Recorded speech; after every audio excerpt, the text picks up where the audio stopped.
ভিল কিচেনে সবাইকে স্বাগত।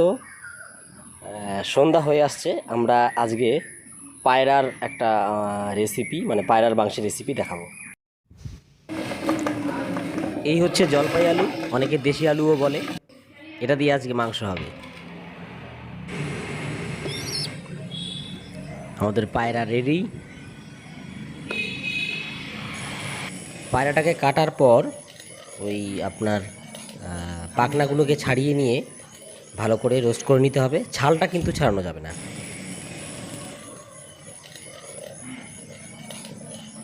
যতটা ভালো করে রোস্ট করে নেওয়া যাবে, পায়রার গায়ে যে তেলটা লেগে থাকে সেই তেলটা বেরিয়ে আসবে, আপনারা দেখতে পাবেন। খুব ভালো করে রোস্ট করে নেবেন। যতটা ভালো রোস্ট করা হবে তত খেতে টেস্ট হবে। এ দেখুন, আমাদের খুব সুন্দর করে রোস্ট করা হয়ে গেছে, তেলটা বেরিয়ে এসেছে দেখুন। এবার আমরা এটা পরিষ্কার করে নেব, তারপর শুরু হবে।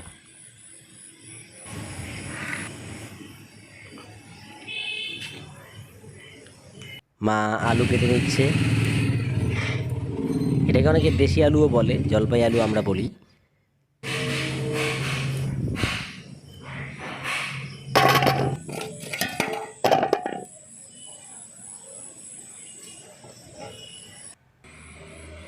আলু কাটা হয়ে গেছে।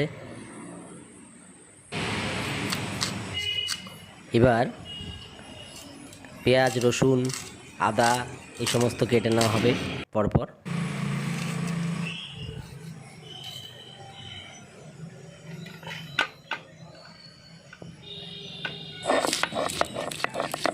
পেঁয়াজ বাটা, শুকনো লঙ্কা বাটা,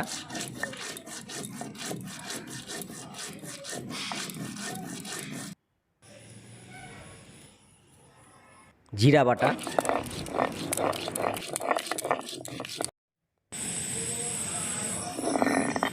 এইবার আদাটা ভালো করে বেটে নেওয়া হচ্ছে।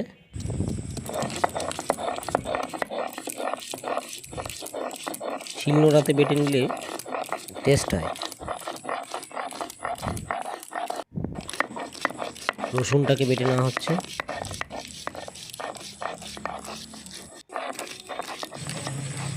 এবার মাংসটা কাটা হয়ে গেছে। এবার জল দিয়ে ভালো করে ধুয়ে নেওয়া হবে, পরিষ্কার করে। মাংসটা ধুয়ে নেওয়া হচ্ছে পরিষ্কার করে।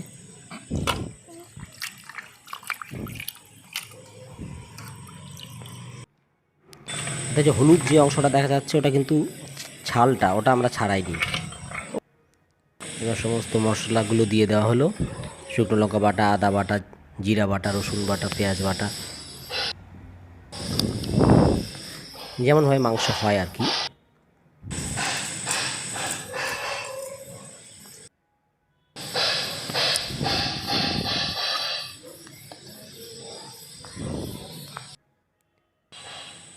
এবার এটাতে তেল দিয়ে দিলাম, সর্ষের তেল।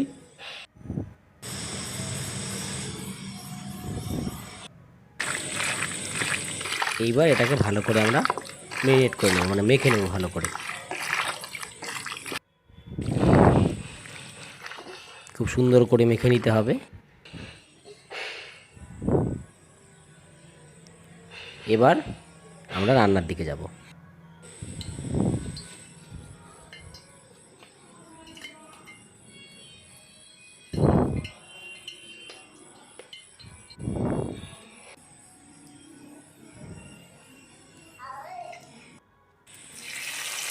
ফোড়ন দেওয়া হচ্ছে তেজপাতা, সর্ষের তেল, শুকনো লঙ্কা আর জিরা, কাঁচা পেঁয়াজ।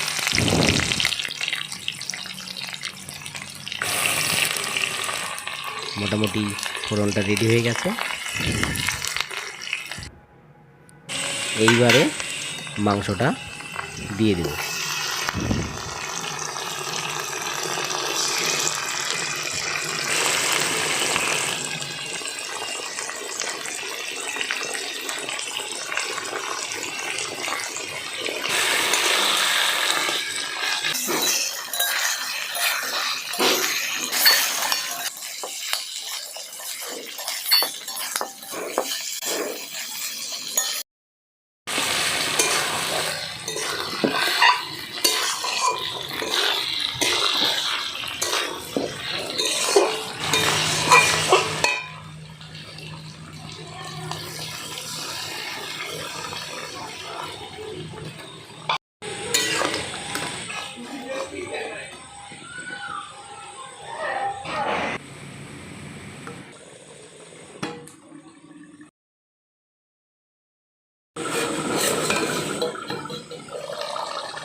তরকারিটা মোটামুটি জাল হয়ে এসছে।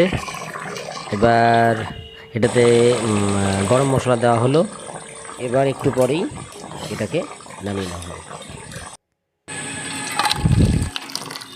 বাহ, কি কালার এসছে দেখুন।